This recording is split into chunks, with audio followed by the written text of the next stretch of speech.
Os quinidários são aquáticos. A maioria vive no mar, mas há espécies diversas que vivem em lagos e riachos de água doce e limpa. Alguns quinidários são fixos, sésseis, e vivem grudados a rochas e a outros objetos submersos. É o caso, por exemplo, das anêmonas do mar, que vivem fixadas a costões rochosos.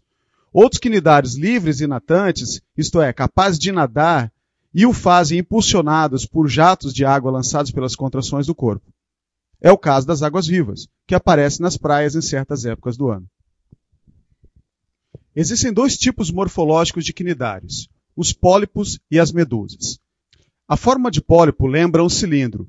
Uma das bases é fixa ao substrato e a base oposta, livre, apresenta a boca e os tentáculos. A forma de medusa lembra um guarda-chuva, tendo a boca situada na região mediana, em posição correspondente ao cabo.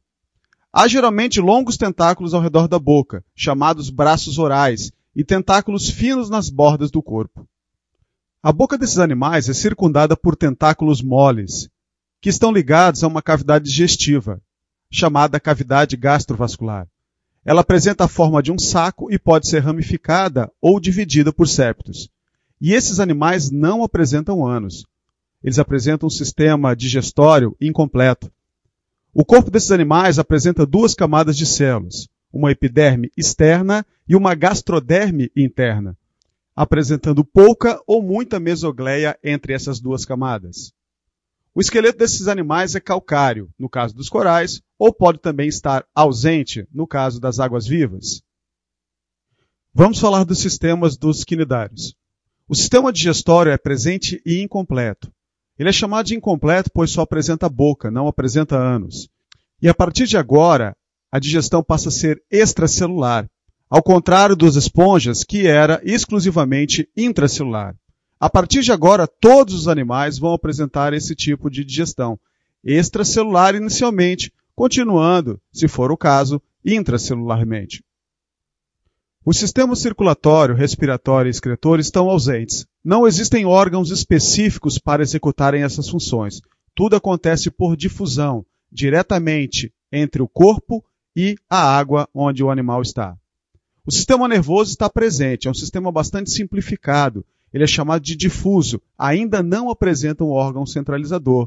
Os quinidários são os primeiros animais a apresentarem reações aos estímulos recebidos do ambiente. Vamos falar agora da classificação dos quinidários. O filo quinidário é subdividido em três classes: hidrozoa, onde estão os hidrozoários, cifozoa, os cifozoários e antozoa, os antozoários. Os hidrozoários passam a maior parte do ciclo de vida como pólipos. Esses pólipos formam de maneira assexuada pequenas medusas que vivem relativamente pouco tempo e que se reproduzem sexuadamente, originando pólipos e fechando o ciclo. Um exemplo desse hidrozoário é a obélia, uma espécie marinha séssil que forma colônias de alguns centímetros de altura. Nessas colônias há dois tipos básicos de pólipos, localizados nas pontas de tubos ramificados, um que alimenta a colônia, o gastrozoide, e outro que forma pequenas medusas sexuadas, o gonozoide. Outro exemplo de hidrozoário é a hidra, um pólipo solitário de água doce que não possui fase de medusa em seu ciclo de vida. Certos hidrozoários formam colônias constituídas por centenas ou mesmo milhares de indivíduos, alguns altamente especializados. Um desses hidrozoários é a fisália, conhecida popularmente como caravela portuguesa. Ela é uma espécie colonial marinha que flutua nos mares.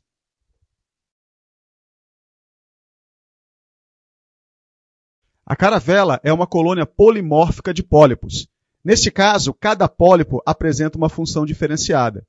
Alguns participam do processo de flutuação, outros de captura de alimentos, outros de natação, entre outras funções. Os cifozoários são quinidários que passam a maior parte do seu ciclo de vida como medusas, que podem variar de 2 centímetros a 4 metros de diâmetro, nas diferentes espécies. Os tentáculos de algumas medusas gigantes podem atingir até 40 metros de comprimento.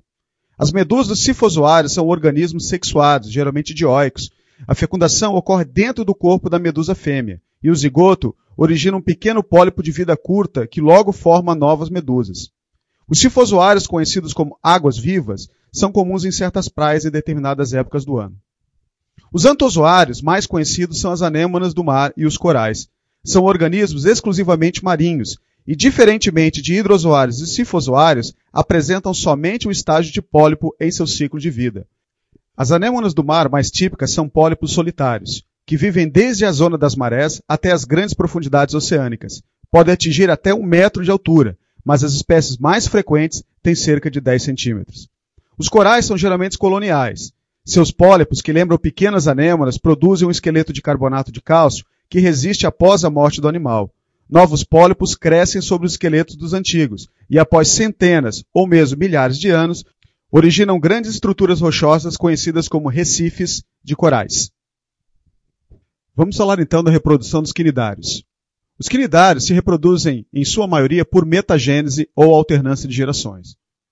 Na fase assexuada, que acontece geralmente nos pólipos, pode acontecer estrobilização, brotamento, cissiparidade e laceração. No caso da reprodução sexuada, a fecundação pode ser externa ou interna, tudo dependerá de cada espécie. O desenvolvimento também poderá ser direto ou indireto.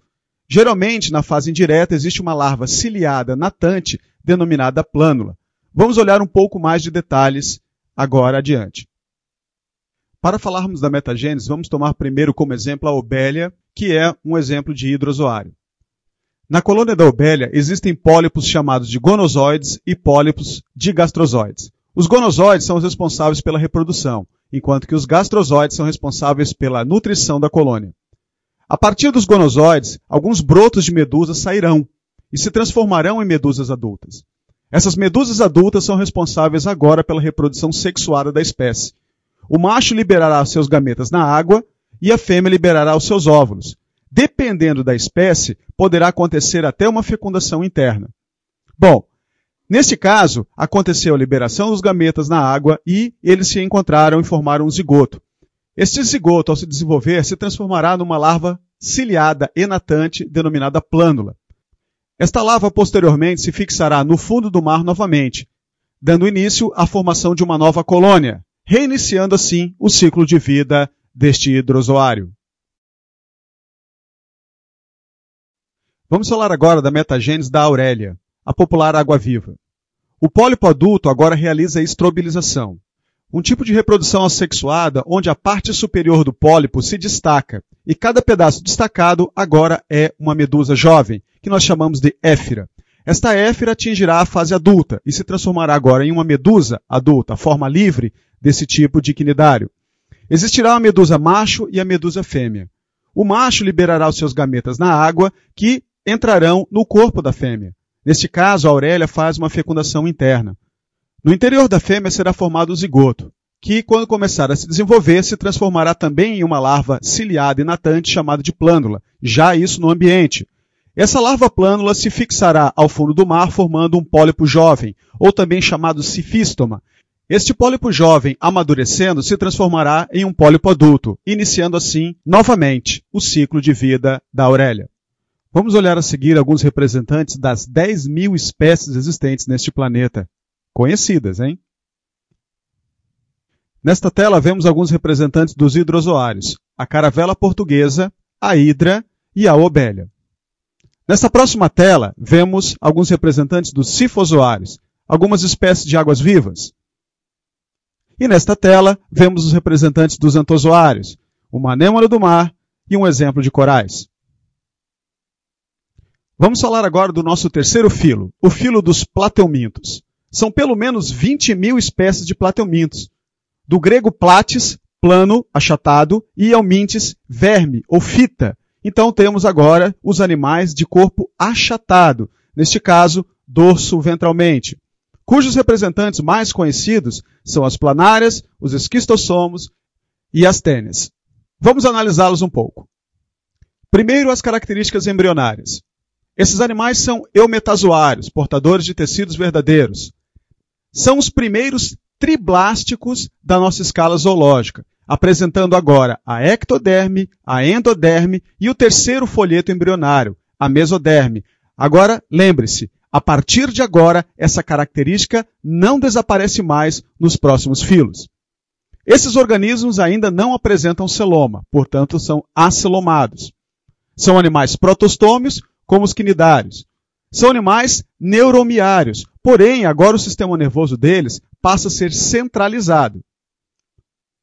Apresentam simetria bilateral. O corpo só pode ser dividido em um único plano em duas metades iguais.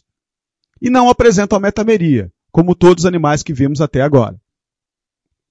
A característica mais marcante deste filo é a presença de um corpo achatado dorso-ventralmente, atrás e na frente. Esses animais vivem em ambientes diversos, como mar, lagos, riachos de água doce, solos úmidos ou no interior do corpo de outros animais, sendo assim parasitas. Vamos falar dos sistemas desses animais.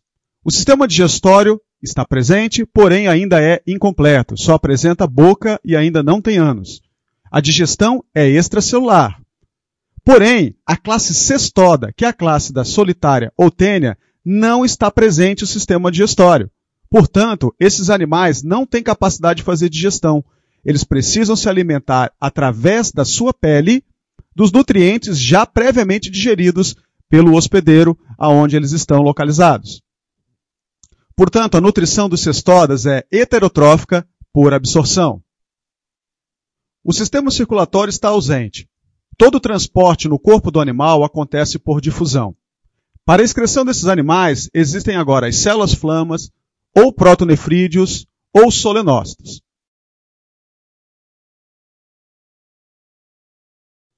Os protonefrídeos são estruturas excretoras formadas por tubos interligados em cujas extremidades há uma célula ciliada, que absorve água e excreções dos espaços entre os tecidos corporais. Apesar da existência desse sistema excretor, a maior parte da excreção dos plateumintos é realizada por simples difusão através da superfície corporal. Os plateumintos não têm sistema respiratório e a difusão do gás oxigênio e do gás carbônico ocorre também pela superfície epidérmica, o que os biólogos denominam de respiração cutânea, neste caso, uma respiração cutânea direta. Vamos falar do sistema nervoso e do sistema sensorial. Os plateumintos têm a região anterior e a região posterior do corpo bem diferenciadas. Algumas planárias apresentam uma cabeça rudimentar, onde se encontram células nervosas, concentradas, e células sensoriais. Nas planárias, as células nervosas na região cefálica formam dois gânglios cerebrais, ligados a dois cordões nervosos que percorrem longitudinalmente o corpo. Dos cordões nervosos partem prolongamentos de células nervosas, os nervos, que chegam a todas as regiões do corpo. O sistema nervoso, portanto, dos plateumintos, controla os músculos e recebe estímulos captados por células sensoriais. Em algumas planárias, os receptores que percebem luminosidade organizam-se em órgãos visuais primitivos, os ocelos. Os ocelos informam ao sistema nervoso a intensidade e a direção da luz, mas não são capazes de formar imagens. Os gânglios cerebrais dos plateumintos constituem um centro integrador das informações captadas pelas células sensoriais e conduzidas pelos nervos e cordões nervosos. A centralização agora do sistema nervoso representa um avanço em relação aos quinidários, que, como vimos, tem uma rede nervosa difusa, ou seja, não existe órgão integrador das suas funções nervosas. Vamos falar da classificação dos plateumintos. Existem 3 classes. A primeira classe, a turbelária. Esses animais são de vida livre, são hermafroditas ou monóicos, com fecundação cruzada, interna e com desenvolvimento direto, ou seja, sem larva. A reprodução assexuada pode acontecer por laceração e por divisão transversal. A maioria dos turbelários vive no mar, mas existem espécies de água doce e algumas espécies são terrestres. Os representantes dessa classe são as planárias. A segunda classe é a trematoda. Neste grupo, todos os organismos são parasitas.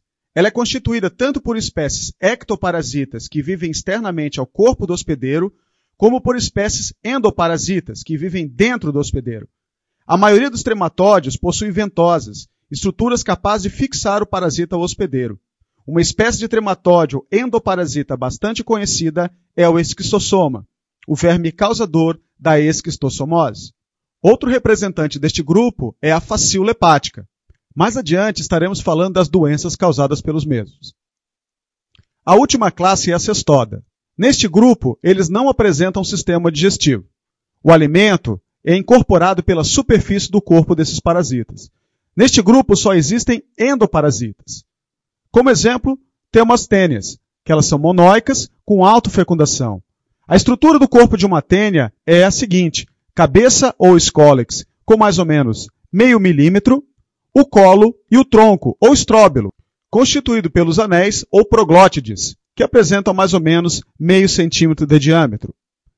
Existem dois tipos de tênias importantes neste grupo. A tênia solium, que depois falaremos que o seu hospedeiro intermediário é o porco, e a tênia saginata, cujo hospedeiro intermediário da doença causada pela mesma é o boi. A tênia solium pode atingir até 9 metros de comprimento, enquanto que a tênia saginata até 12 metros de comprimento. Mas o caso mais surpreendente já registrado foi a eliminação por uma pessoa de uma tênia de 21 metros de comprimento. Ainda outro representante que encontramos neste grupo é o Echinococcus granulosus, que também falaremos dele mais adiante. Falaremos agora das principais doenças causadas pelos plateumintos: a esquistossomose, ou barriga d'água, a faciolíase, a teníase, ou solitária, a cisticercose e a equinococose. Vamos começar pela esquistossomose, ou barriga d'água. O esquistossoma mais conhecido entre nós é o da espécie Esquistossoma mansoni, um plateuminto endoparasita da classe dos trematódeos, que causa doença conhecida como esquistossomose. Se houver muitos vermes no corpo da pessoa, o abdômen pode ficar inchado, condição conhecida popularmente como barriga d'água. E pasmem, a esquistossomose afeta mais de 10 milhões de brasileiros. Nesta tela, vemos algumas das fases do parasita. A fase de ovo, onde o seu ovo apresenta um esporão para grudar no intestino do hospedeiro, com 150 micrômetros de comprimento. O miracídio, um tipo de larva, 160 micrômetros de comprimento. A larva infectante, a cercária, com meio milímetro de comprimento. E aqui vemos o casal de esquistossoma, o macho com cerca de 1 centímetro e a fêmea com 1,4 centímetros. E logo abaixo vemos o hospedeiro intermediário dessa doença, um caramujo de água doce do gênero Bionfalaria. Vamos ao ciclo da doença. Lembre-se de uma coisa: toda parasitose intestinal está associada à falta de higiene em uma das partes do ciclo de vida do parasita. O esquistossoma é dioico. As fêmeas são mais alongadas e mais finas, diferindo dos machos, que os corpos são mais curtos e mais grossos. A fêmea sexualmente madura, ela se encaixa em uma abertura no corpo do macho chamado de canal ginecóforo, o que facilita a cópula, que ocorre nas veias do fígado da pessoa infestada. Os casais de vermes em cópula permanente migram para as veias ao redor do intestino, onde eliminam seus ovos, cada um dotado de um esporão, um espinho. Os ovos perfurarão a parede do órgão e atingirão a cavidade intestinal, de onde serão eliminados juntamente com as fezes. Um casal de vermes pode viver até 30 anos dentro de um hospedeiro, produzindo cerca de 300 ovos por dia. Os ovos do esquistossoma, se caírem na água de riachos ou lagoas, liberarão uma larva ciliada chamada de miracídio. Essas larvas nadarão ativamente à procura de caramujos da família dos planorbídeos, do gênero Bionfalaria, e se os encontrarem, penetrarão em seu corpo. No caramujo, o miracídio sofrerá grandes transformações, reproduzindo-se por pedogênese e passando por uma série de estágios larvais. O último deles é a cercária, que abandonará o caramujo e passará a nadar livremente na água. As cercárias são capazes de penetrar ativamente através da pele das pessoas, que têm um contato com elas, o que provoca uma coceira característica. Após penetrar na pele, essas cercárias atingirão a corrente sanguínea, por onde chegarão às veias do fígado. Estas larvas irão se desenvolver neste local, completando assim a sua maturidade sexual, iniciando um novo ciclo. Enquanto os seres humanos são definidos como hospedeiros definitivos, porque abrigam suas formas adultas, os caramujos são considerados seus hospedeiros intermediários, porque abrigam os estágios imaturos, as larvas do parasita. A esquistossomose causa complicações intestinais, hemorragias e problemas no fígado. Esta doença é caracterizada por uma hepatoesplenomegalia, um aumento exagerado do tamanho do fígado e do baço. E além do acúmulo de líquidos na região abdominal, causando a ascite, ou a chamada barriga d'água.